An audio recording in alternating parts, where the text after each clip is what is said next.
السلام علیکم دوستوں، آج ہم بات کر رہے ہیں وائرل انفیکشن کے بارے میں۔ وائرل انفیکشن ایک ایسی بیماری ہے جو وائرس کی وجہ سے ہوتی ہے۔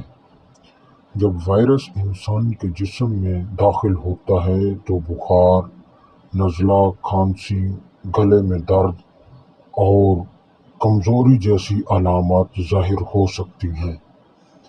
یہ بیماری زیادہ تر کھانسی، چھینک یا متاثرہ شخص کے قریب رہنے سے پھیلتی ہے۔ اس سے بچاؤ کے لیے صفائی کا خیال رکھیں، ہاتھ بار بار دھوئیں اور